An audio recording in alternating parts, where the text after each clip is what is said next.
My parents let me live in the guest house, but a few days later, they kicked me out to give it to my brother. When I confronted them, they said, "It's our house. Don't like it? Leave." I never thought I'd be the kind of person to write out my whole mess of a life for strangers to read, but here I am. My name is Tessa. I'm 35 years old, and I clean houses for a living. Not glamorous, I know, but it's honest work and it pays the bills. Most of them, anyway. I live with my 7-year-old daughter in a tiny house in my parents' backyard. Yeah, I'm that daughter. The one who never quite launched. The one who's still figuring it out while everyone else seems to have their lives together. The little house isn't much. One bedroom that we share, a bathroom the size of a closet, and a kitchen where you can touch both walls if you stretch your arms out. But it's ours, you know? We've made it work. My daughter has her stuffed animals lined up on the windowsill, and I've got curtains I sewed myself hanging up. We're happy there, or at least we were until everything started falling apart. Let me back up a bit. 2 years ago, my daughter got pneumonia. Like, really bad pneumonia. She was in the hospital for almost 2 weeks. Hooked up to machines. The whole terrifying thing. I have insurance through the state, but it didn't cover everything. The bills kept coming and coming. These thick envelopes that made my stomach drop every time I saw them. I'm still paying them off. $100 here, $50 there, whatever I can manage after rent and food and everything else. My parents own the big house and the little house behind it. They don't charge me rent exactly, but I pay the utilities for both places. I also clean their house every single Saturday, top to bottom, for free. I grocery shop for them when my mom's back acts up. I drive my dad to his doctor appointments because he doesn't like driving in traffic anymore. I'm the helpful daughter, the reliable one, the one who shows up. Then there's my brother. He's 29, married for 2 years now to this woman who's nice enough but kind of shallow, if I'm being honest.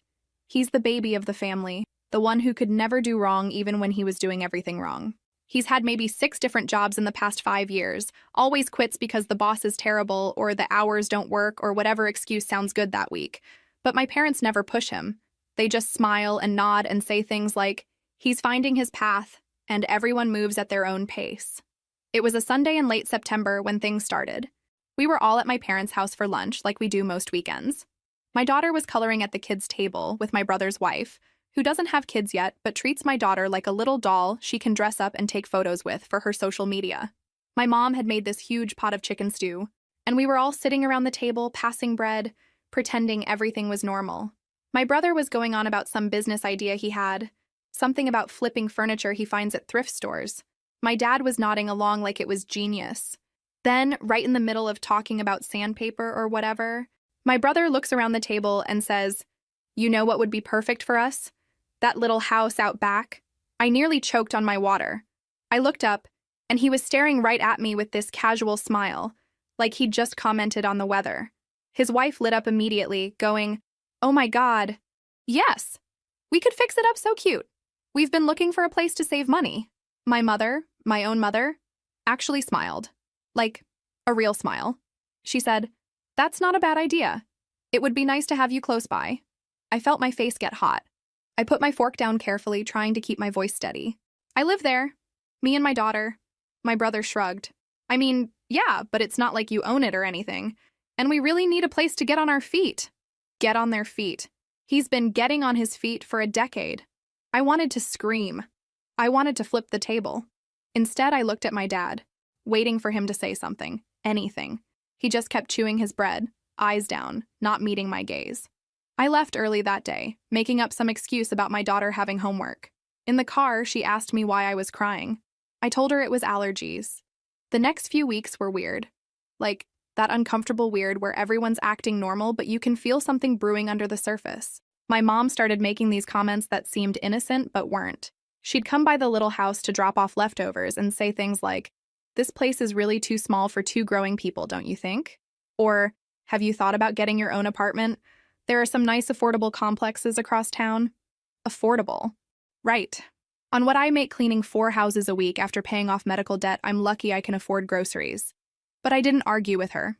I just smiled and said I was fine where I was. My brother started showing up more often, which was new.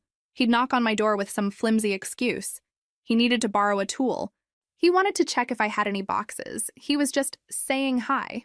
But I saw him. I saw him measuring the walls with his eyes, checking out the cabinets, peeking into the bedroom. His wife came by once too, And I heard her outside on the phone saying, "It needs work, but the bones are good. We could make it really cute. The bones are good." Like it was already theirs. I tried talking to my dad one afternoon when he was in the garage. I asked him straight up if they were planning to kick me out. He didn't look at me, just kept sorting through his toolbox like it was the most important thing in the world. He said, "Nobody's kicking anybody out. We're just talking about options." Options. That's what we were calling it now. "Dad, I pay the utilities. I clean the house every week. I help with everything. We know that, honey, and we appreciate it. But your brother needs help right now, and family helps family." I wanted to ask him what he thought I'd been doing for the past 7 years, but I didn't. I just walked away. My daughter was the one who really broke my heart, though. She's smart, way smarter than a 7-year-old should have to be. She started asking me questions. "Mama, why does Uncle keep looking at our house? And Grandma said we might move. Are we moving?" I kept telling her everything was fine, but kids know when you're lying. She got quieter, spent more time in her room with her stuffed animals, stopped asking me about her day at school. One Saturday, I was at my parents' house doing my usual cleaning routine. Bathrooms, kitchen, vacuuming, all of it. When my brother and his wife showed up, they had paint samples. Actual paint samples. They spread them out on my parents' kitchen table like they were planning a renovation on their own house. My mom was cooing over the colors. "Oh, this sage green would look beautiful in the kitchen." I was standing there with a mop in my hand, literally in the middle of cleaning their house for free, watching them plan what to do with my home. I didn't say anything. I finished mopping, put everything away, and left without saying goodbye. That night, I looked up rental prices in our area on my phone while my daughter slept next to me. Everything was way more than I could afford, especially the places that would take someone with my credit score and debt. I felt this tight panic in my chest, like I was drowning. I kept thinking, they wouldn't really do this. They wouldn't actually throw us out. I'm their daughter. I'm their granddaughter. We're family. But deep down, I knew better.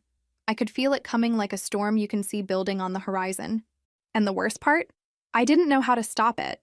It was a Tuesday morning, totally ordinary, when everything became real.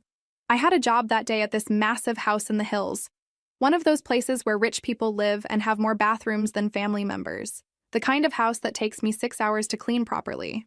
I dropped my daughter at school, kissed her goodbye, and drove up into the fancy neighborhood with my supplies.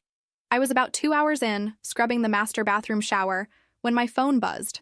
A message notification from my daughter. She has this old tablet I got her at a thrift store, mostly so she can do homework and watch videos. And it connects to messaging when there's Wi-Fi. I figured it was just her saying hi or sending me one of those silly emoji combinations she likes. I opened it, and there was a video file. The thumbnail was just the carpet of my parents' living room. I almost didn't watch it. Figured she'd accidentally recorded something, but then I saw it was like 9 minutes long. I pressed play, wiping my wet hands on my jeans. The first few seconds were just her voice, sweet and small. "Hi, Mama. Love you. You're working hard today, right? I'm gonna send this later." Then I heard rustling sounds, like she'd set the tablet down and walked away, maybe to get a snack or something. The recording kept going, just background noise at first. Then I heard my brother's voice clear as day. "So we're doing this next week? You talked to them?" My father's voice, gruff. "Yeah, I talked to them.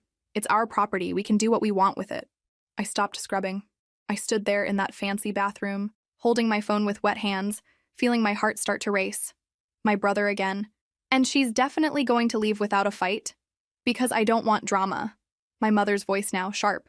"She'll be upset, but she'll understand. She's always been dramatic about everything. She'll leave. Dramatic." She called me dramatic. My brother's wife chimed in, her voice bright and excited. "I already ordered the furniture. It's being delivered on Monday. We can start painting this weekend." They were laughing. They were actually laughing. My father said something I couldn't quite hear, and my mother responded, "She can find an apartment. It's time she learned to stand on her own feet anyway. We've babied her long enough." Babied me. I've been paying their utilities and cleaning their house for free while working myself to the bone and paying off medical debt from saving my daughter's life. That's being babied. I sat down on the edge of that stranger's bathtub and played the video again. And again. I wanted to make sure I'd heard it right. That I wasn't imagining things. But no. It was all there. Every word. Crystal clear. My hands were shaking. I felt like I might throw up. This wasn't just them thinking about it anymore. This was a plan. A done deal. They'd already decided. My brother was already ordering furniture. They were painting my house this weekend, and I was expected to just quietly disappear. I couldn't finish the job.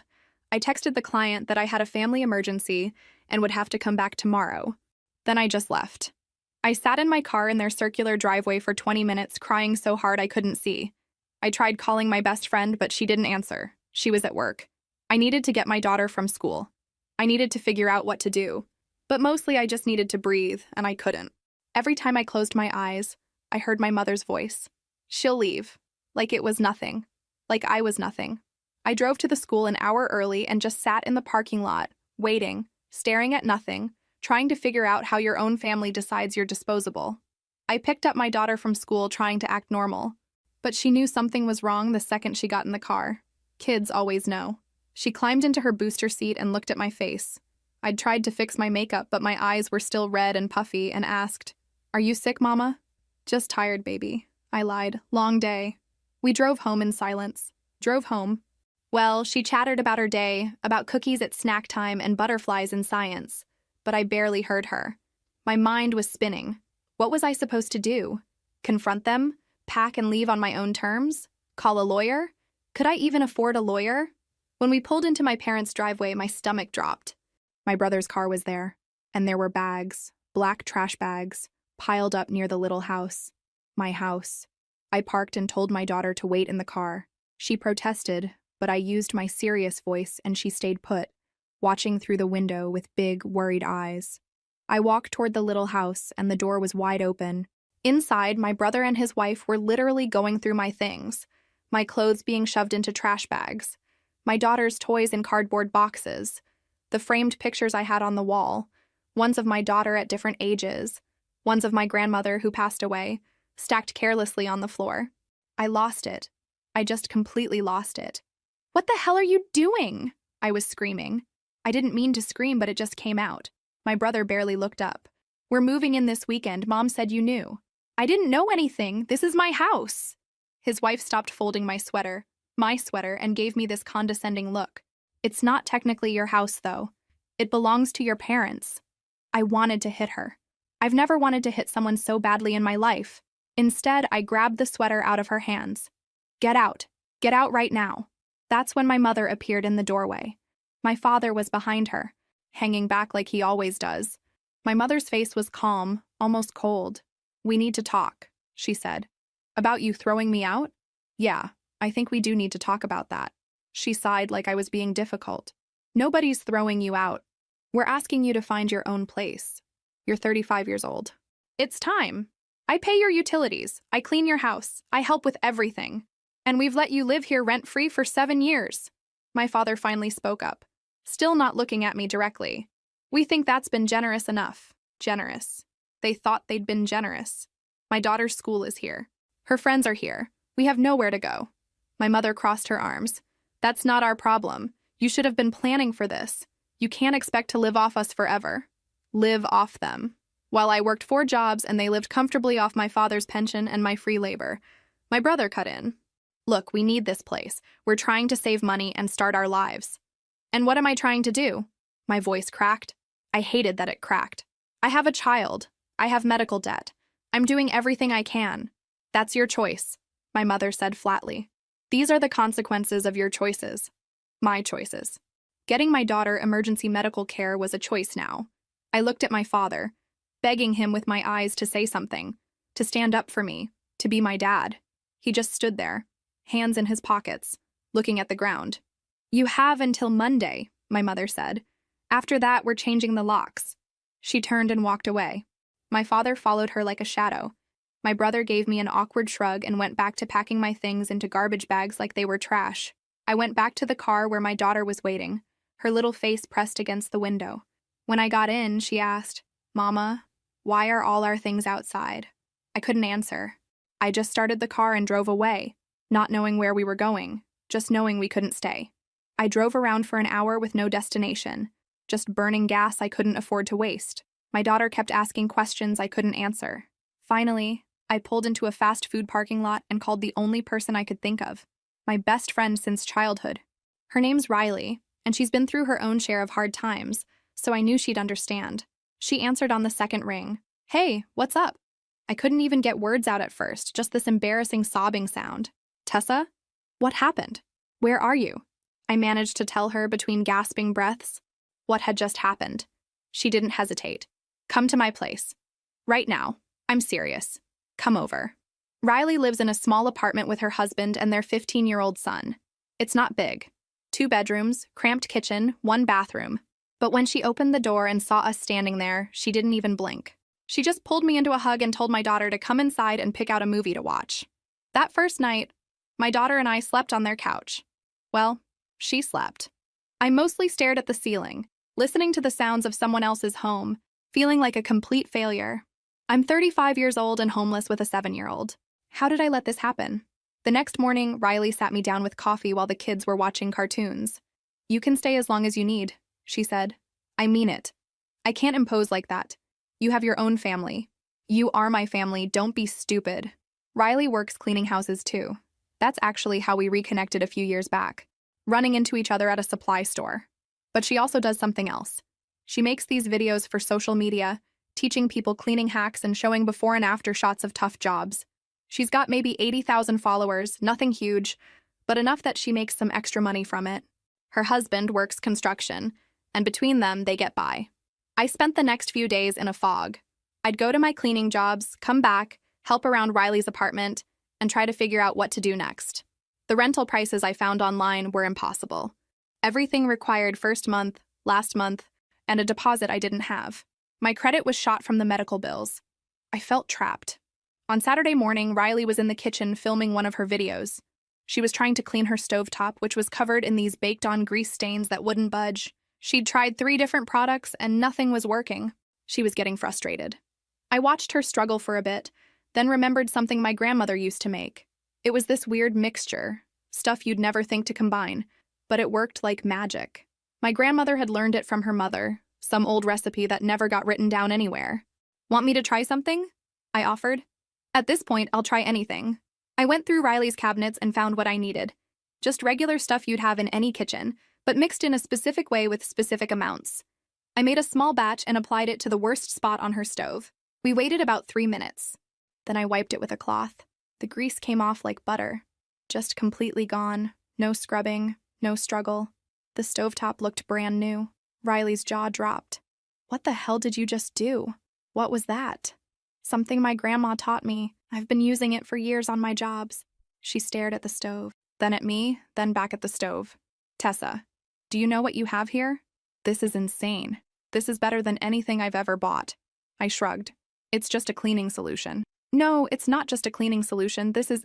She stopped, grabbed her phone. Can we film this? Can I show people? I was hesitant. I don't know. It's my grandma's recipe. I won't share the recipe, just the results. Please, people need to see this. So we filmed it. Quick little video, showing the before and after, me explaining that it was a family recipe but not revealing what was in it. Riley posted it that night. We didn't think much of it. Just another cleaning video in a sea of cleaning videos. By Sunday morning, the video had 300,000 views. By Monday afternoon, over 1 million. The comments were going insane. Everyone wanted to know where to buy it, how much it cost, if we'd sell them some. People were offering money, begging for the recipe. Riley looked at me with wide eyes. You need to sell this. Seriously, you need to make this into a business. I laughed. It sounded bitter even to me. I can't even afford an apartment. How am I going to start a business? You start small. You make batches, sell them online, build from there. Tessa, people want this. Look at these comments. I looked. Hundreds of people desperately asking where they could get it. And for the first time since everything fell apart, I felt something other than despair. I felt possibility. We started small. And I mean really small. Riley helped me buy the ingredients with her credit card. And I mixed the first batch in her kitchen at midnight after everyone went to bed. We found these plain plastic bottles at a supply store, printed simple labels on her printer, cut them out, and stuck them on by hand. My daughter helped with that part, carefully smoothing down each label with her little fingers. She was so proud. We listed them for sale online. 20 bottles at $15 each.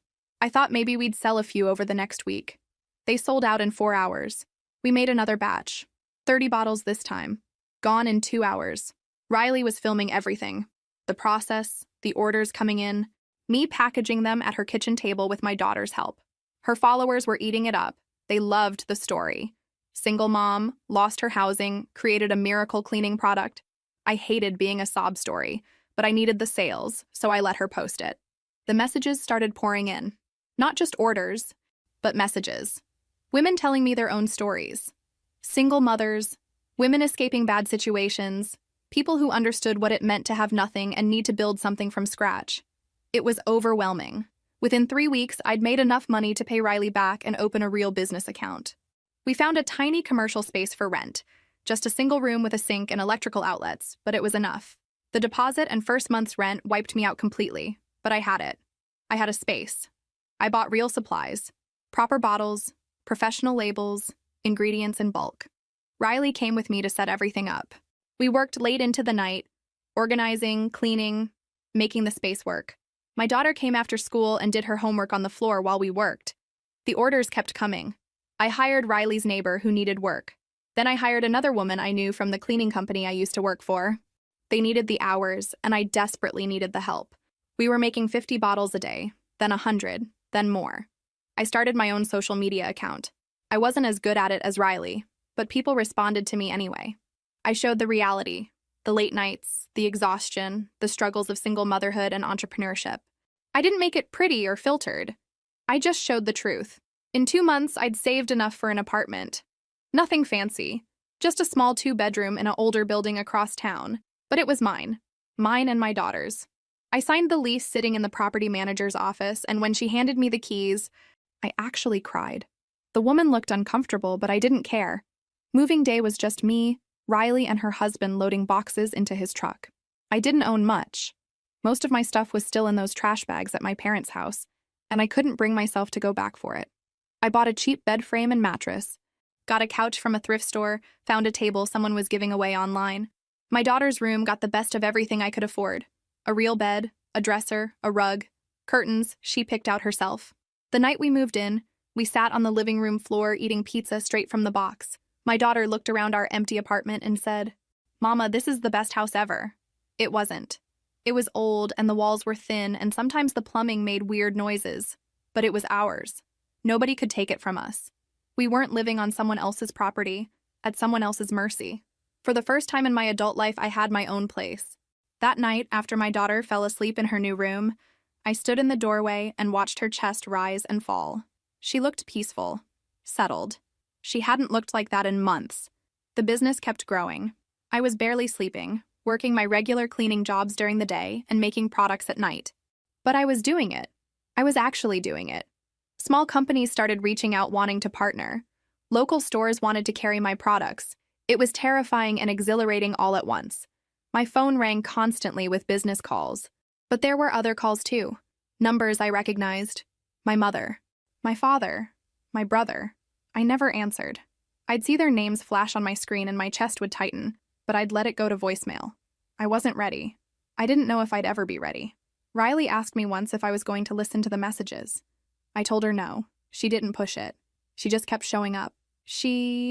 Helping with production, filming content, being the friend I desperately needed. 3 months after they kicked us out, I had employees, a growing business, and an apartment that was slowly becoming a home. I'd bought real furniture, hung pictures on the walls, planted flowers in pots on our tiny balcony. My daughter was thriving in her new school. We were building something real. And I was doing it without them. Every single day, I was proving that I didn't need their charity or their judgment or their conditional love. I was proving that I could stand on my own feet just fine. Thank you very much. 6 months in, my social media following had grown to about 150,000 people. I wasn't just selling cleaning products anymore. I was building a community. Women would message me about their own struggles, their own family dramas, their own journey to independence. I tried to respond to as many as I could, usually late at night after my daughter was asleep and the day's orders were packed. A local podcast reached out wanting to interview me, then a morning TV show in a nearby city. I was terrified, but Riley pushed me to say yes. The TV appearance was surreal. They did my makeup, put me under bright lights, asked me about my story. I kept it vague, talked about being a single mom, about finding a family recipe, about starting from nothing. I didn't mention my parents or my brother. That wasn't their story to hear from me on television. After the show aired, sales went crazy. I had to hire 3 more people just to keep up with orders. I moved the operation to a bigger space, one with actual rooms and proper ventilation and enough room for everyone to work without bumping into each other. My employees, all women, all with their own hard stories, became like family. We'd eat lunch together, celebrate birthdays, cover for each other when someone's kid got sick. The money still wasn't great. Most of it went back into the business. More supplies, better equipment, marketing. But it was enough. I wasn't just surviving anymore. I was actually living. Then one Saturday morning, I got a call from an unknown number. I almost didn't answer, but something made me pick up. It was my cousin, the one I barely talked to, the one who lived 2 states away. She sounded uncomfortable. "Hey, Tessa. I don't know if you want to hear this, but I thought you should know what's going on." My stomach dropped. "What's going on?" She took a breath. "Your brother and his wife moved into the main house. Your parents are living in that little house now."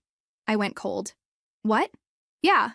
Apparently your brother convinced them that the big house was too much for them to maintain, that they should downsize to the small house and let him and his wife take over the main one since they're planning for a family.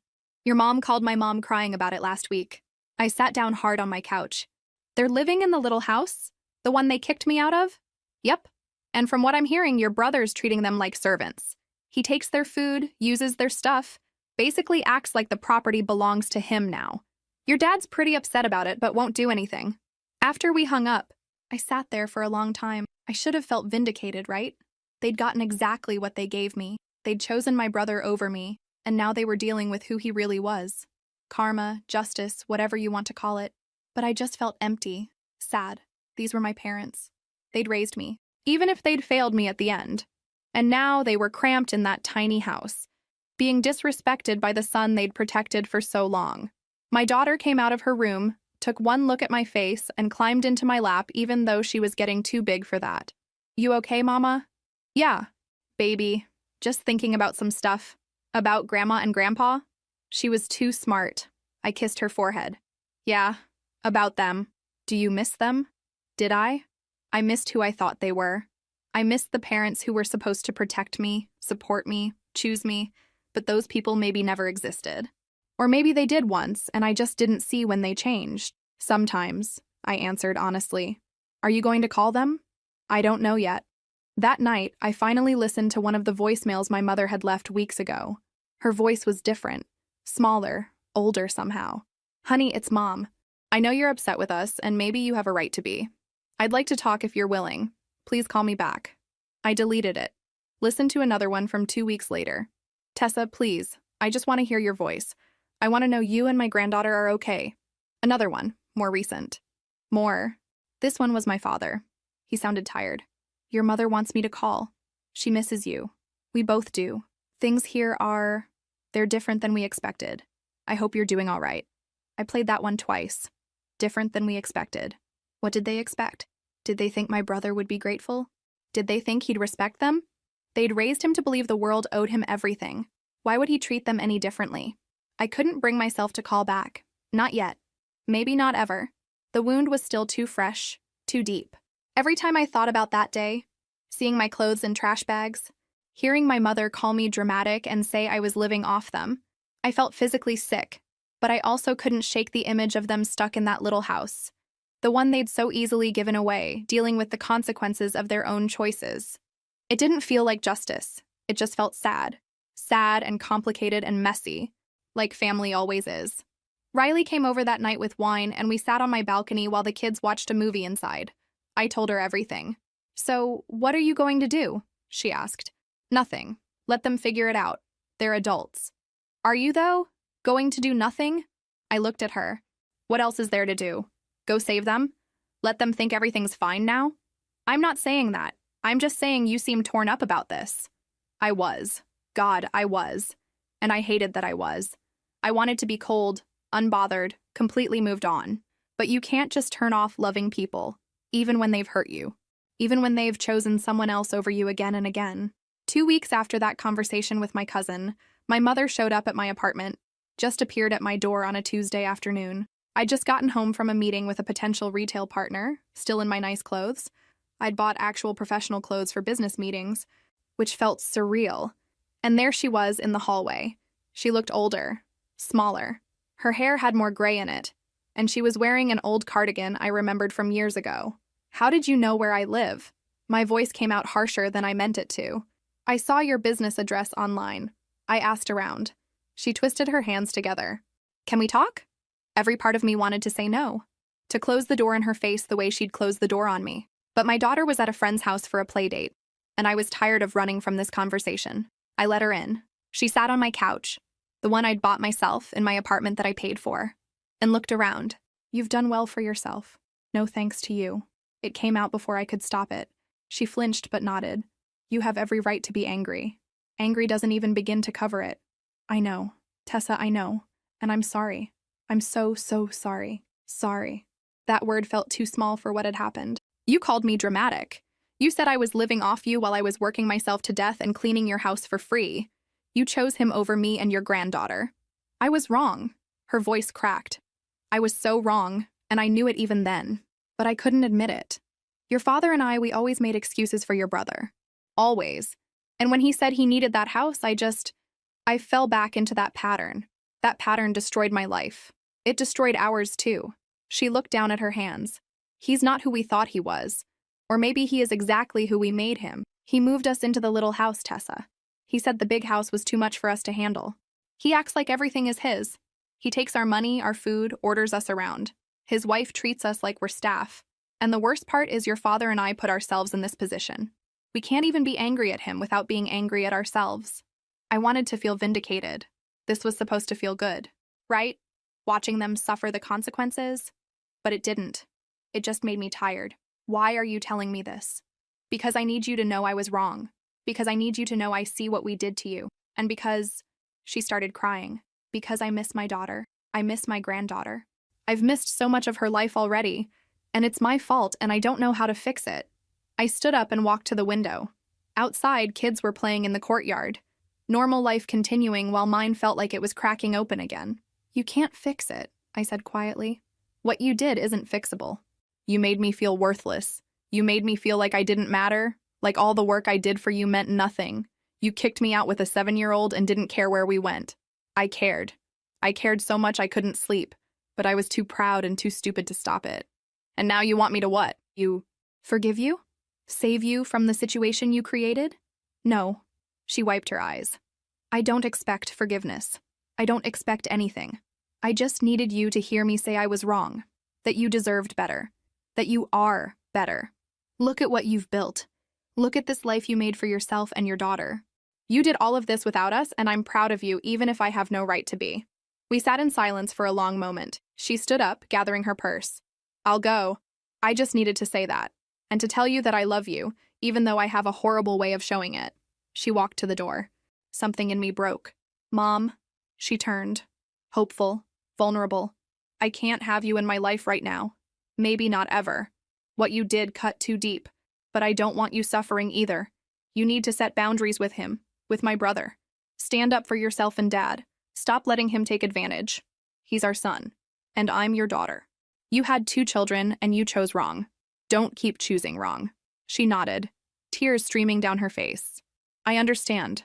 I really do. After she left, I sat on my couch and cried. Not because I was sad exactly, but because everything was so complicated. Because you can be right and still hurt. Because cutting toxic people out of your life is necessary, but not painless. Because even when people apologize, it doesn't erase what they did. My daughter came home an hour later, bouncing with energy from her playdate.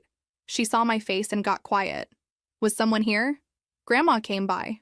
Is she sorry? She says she is. Do you believe her? I pulled my daughter close. I think she means it, but sometimes sorry isn't enough to fix things.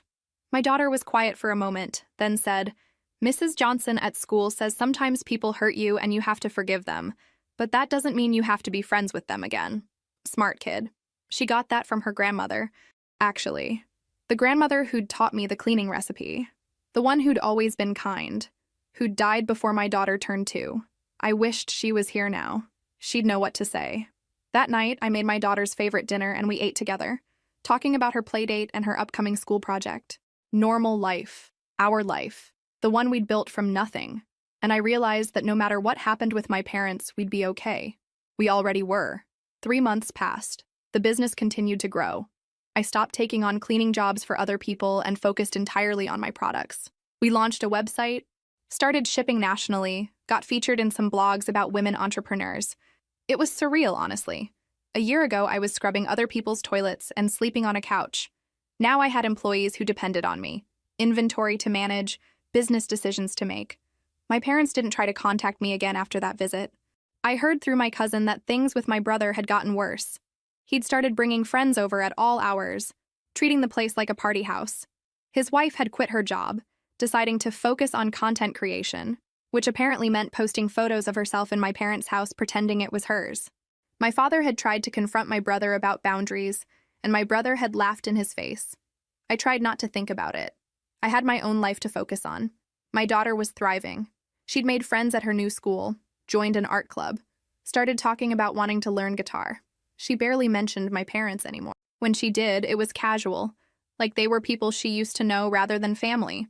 One evening, I was at the production space late, finishing up a batch of orders, when my phone rang. My father's number. I stared at it, debating. Let it go to voicemail like I'd done a dozen times before? But something made me answer. Dad? Tessa.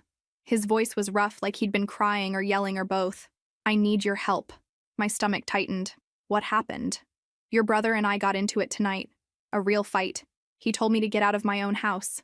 Said it was his now, that I signed it over when I let him move in. He's threatening to call the police on us for trespassing if we don't leave. Did you sign anything? Any paperwork? No, nothing.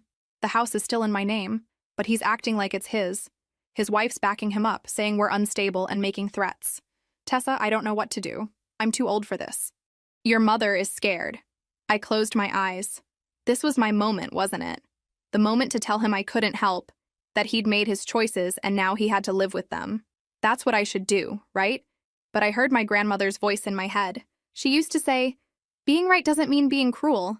And my father, despite everything, sounded broken. Where are you now? Still in the little house. He's in the big house. We can hear them in there, laughing. Okay, don't engage with him. Don't fight. Just stay there tonight. Tomorrow, call a lawyer.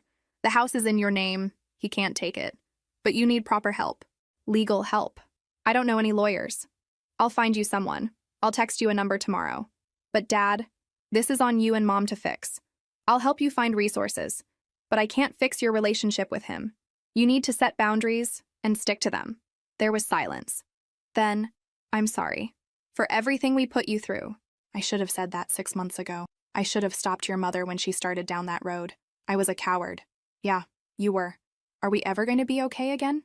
You and me? I thought about it. Really thought about it. I don't know, Dad. Maybe someday, but not now. Now I need to focus on my daughter and my business and my life. You need to focus on standing up for yourself and Mom. I understand. And Tessa?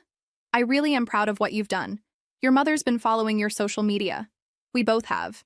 Seeing you succeed, knowing you did it all without us, it makes what we did even worse, but it also makes me proud.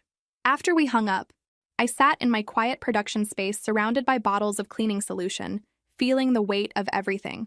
I texted Riley, told her what happened. She called immediately. Are you going to get involved? She asked.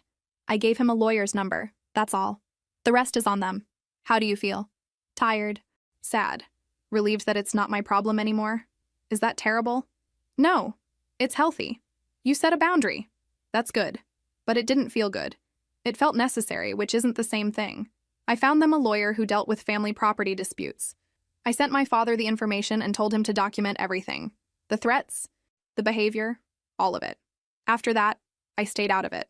I had to. For my own peace. My cousin kept me updated. The lawyer got involved, made it clear that my parents owned the property, and my brother had no legal claim. My brother was furious. Threatened to sue them for emotional damages or some nonsense. His wife started posting things online about being betrayed by family. It was a mess. But it wasn't my mess. That was the mantra I kept repeating to myself. Not my circus, not my monkeys. I'd built my own circus, and it was going well. Still, late at night sometimes, I'd wonder if I should have done more. If I was being petty by maintaining distance. But then, I'd remember sitting in that fancy bathroom, hearing my mother call me dramatic. I'd remember the trash bags full of my clothes. I'd remember my daughter's scared face asking why our things were outside, and I'd know I'd made the right choice. Forgiveness doesn't mean reconciliation. understanding doesn't mean acceptance. I could acknowledge my parents' regret without letting them back into my life. Those were separate things, and I was finally learning the difference. 8 months after my mother's visit, I was invited to speak at a conference for women entrepreneurs. A real conference with hundreds of people, in a hotel ballroom with a stage and everything. Riley came with me for moral support. I talked about starting from nothing, about being kicked out and finding strength I didn't know I had, about turning a family recipe into a business. When I finished, the room gave me a standing ovation. People came up afterward, sharing their stories, telling me I'd inspired them. It was surreal. Me, Tessa, who a year ago was packing clothes from trash bags, now on a stage being treated like I had something valuable to say. The business crossed $500,000 in revenue that month. After expenses and salaries, I wasn't getting rich, but I was stable, actually building something that could last. I rented a small house with a yard, 3 bedrooms, a real kitchen, a porch. My daughter cried happy tears when I showed her. We spent our first night making cookies and laughing. We planted flowers in the front yard, hung bird feeders, watched cardinals visit, building a home, a real one, together. My social media grew to almost 200,000 followers. People followed our story now, me and my daughter building a life from scratch. I kept it real, and people responded. Then one afternoon, I ran into my mother at the grocery store. Different store than usual across town. There she was in produce, examining tomatoes. We locked eyes. For a second, I thought about walking away, but I couldn't keep running forever. "Hi, Mom." "Tessa." She put down the tomato. "How are you?" "I'm good, really good, actually." "I can see that. I saw your conference talk online." "You watched it?" "Twice." Her eyes got watery. "You were incredible. I wanted to be there so badly, but I knew I couldn't." Awkward silence while people pushed carts around us. Finally, she asked, "How's my granddaughter?" "She's amazing. Growing like crazy. Wants to learn guitar now." She always was musical. My mother smiled sadly. "I miss her. I miss you both every single day." "Mom, I know. I know you can't forgive me, but I need you to know that you were the strong one all along. Not your brother. You. You survived what would have broken most people. You built something from nothing while we enabled him into becoming someone neither of us can stand." "What happened with him?" The lawyer helped. "We set boundaries. Real ones. He pays rent now. Actual rent. Or he's out. Your father finally grew a spine." She laughed bitterly. "Only took losing his daughter to do it." "That's good. It doesn't fix what we broke with you." "No," I agreed, "it doesn't. Would you ever consider letting me see her?" "Your daughter? Maybe just for an hour, somewhere public? She's my granddaughter, and I've missed so much." I thought about it. My daughter had asked about them recently, wondered why we didn't see them anymore. I'd been vague, but I could tell she was curious. "I need to think about it. Talk to her." "That's fair." My mother wrote her number on paper from her purse. "No pressure. Whenever you're ready, if ever." We parted ways. That night, I asked my daughter if she wanted to see her grandparents sometime. Her response surprised me. "Do you want to see them?" "I asked you first." "But it matters what you want, Mama." I pulled her onto the couch. "Here's the truth. They hurt us badly, made choices that weren't fair. But they're sorry now, and sometimes people make big mistakes. I don't know if I'm ready to have them back in our lives, but I don't want you to lose your grandparents if you want to know them." She was quiet, thinking. Finally, "Can we try? Just see them once and see how it feels?" "Yeah." "Baby, we can try." So I texted my mother. We could meet at a park for an hour, just to see. She responded immediately, thanking me repeatedly. I told her not to thank me yet, that this was a test, that one wrong move and we were done. I was giving them a chance, a small one, with my eyes open, with boundaries, with the knowledge that I didn't need them. This was a gift I was choosing to give, not something owed. And if they messed it up, we'd survive. We always did. The meeting was on a Saturday at a park halfway between my house and theirs. I got there early, watched my daughter play on the swings while we waited. She seemed nervous, kept looking over for reassurance.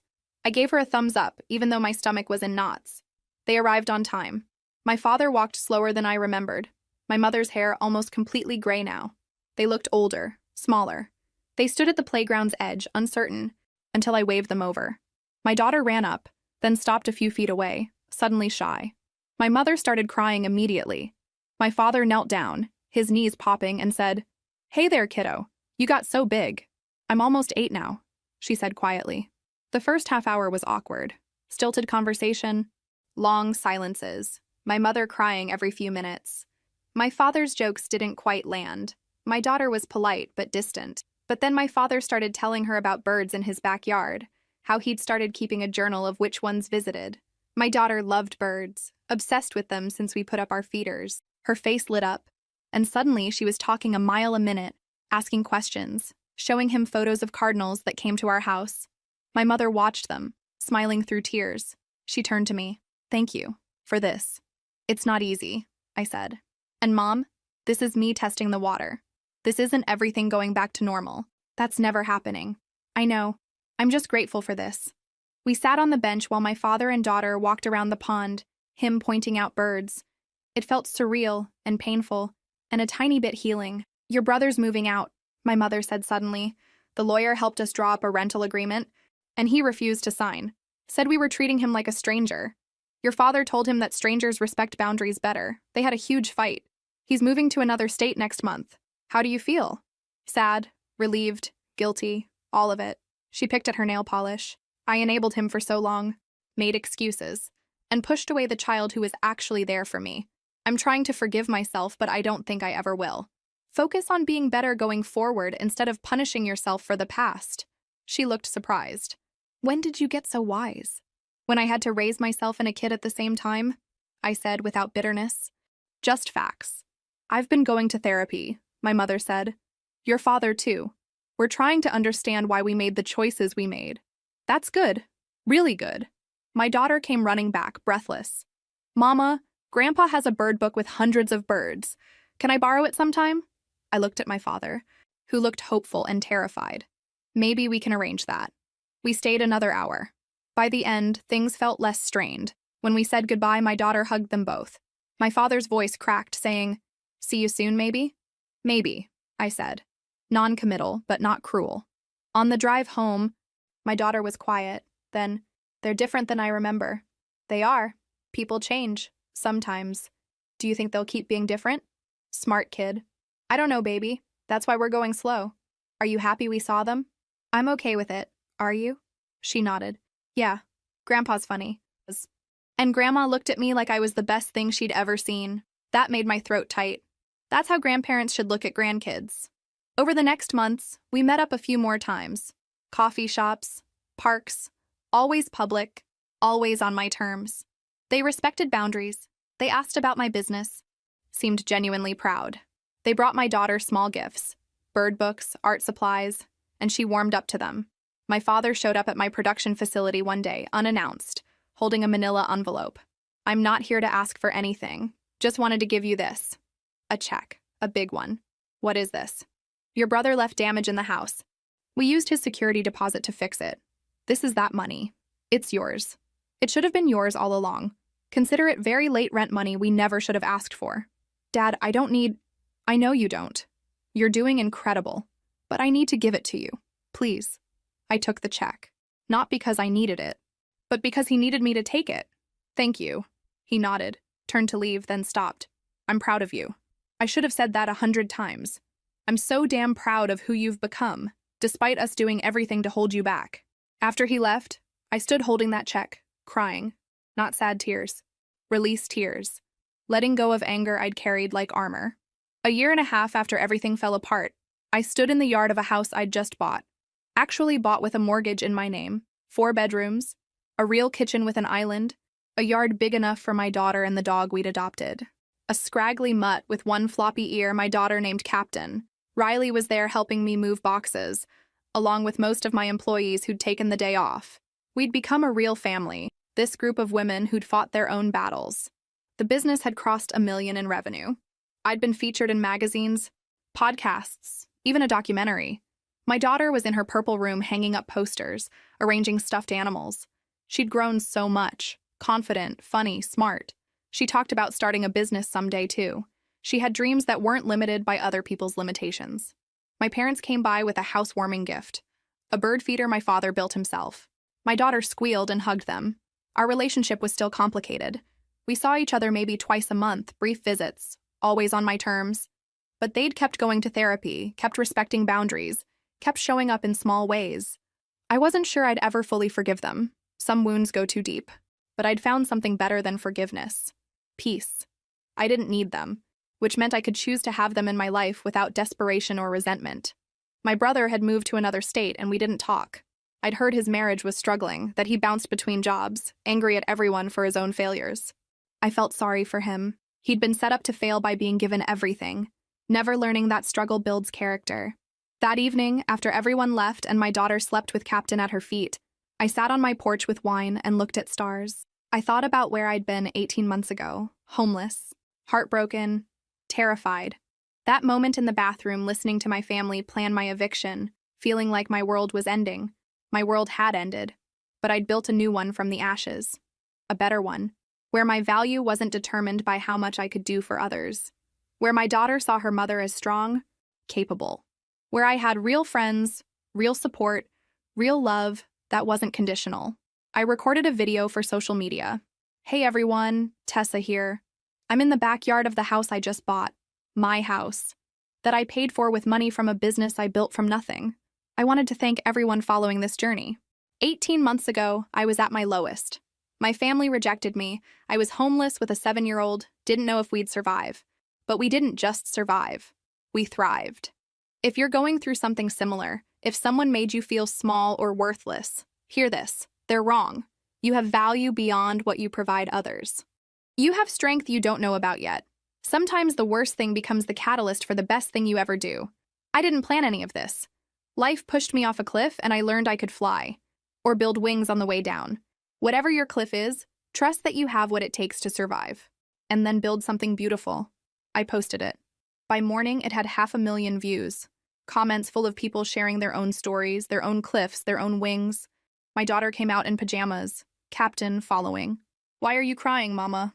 Happy tears, baby. Reading about how brave people are. She climbed into my lap. Are we brave? The bravest, I said, kissing her head. Later, I went to my production facility and looked at everything we'd built. The shelves of products, employees working and laughing, orders being shipped everywhere. In 18 months, from mixing solution in someone's kitchen to this, a real business, a real life. I thought about my grandmother who taught me the recipe. She died without much money or recognition, but she'd given me something worth more. Knowledge, resilience, and understanding that value comes from what you build yourself, not what others give you. My phone buzzed. My mother, texting a photo of my daughter from last week, both smiling. Found this. Thought you'd want it. She's beautiful. You're doing an amazing job. I saved the photo. Responded with, thanks. We'd never be what we were before. That family was gone, broken beyond repair. But maybe we could be something new, something honest, where love existed alongside boundaries, where forgiveness wasn't required for peace. That evening, I made dinner in my new kitchen, my daughter helping while Captain begged for scraps. We ate at our table, in our house, surrounded by our things nobody could take. We talked about school, new employees starting, maybe getting Captain a friend. We talked about our future like something solid and real and ours. Because it was. Tucking my daughter into bed, she asked, Mama, are you happy now? I thought about it. Really thought. Yeah, baby, I really am. Good, she yawned. You deserve to be happy. I kissed her forehead and turned off the light. She deserved happiness too. And she was. We both were. We'd walked through fire and come out stronger, scarred but standing, broken but rebuilt. Life hadn't turned out how I'd planned, but it turned out exactly how it needed to. Standing in my daughter's doorway in our house that nobody could take, watching her sleep peacefully with our dog, I felt something I hadn't felt in years. Complete. Whole. Home. We'd made it. Against everything, we'd made it. And wherever life took us next, we'd be okay. We were survivors. We were builders. We were enough. We always had been.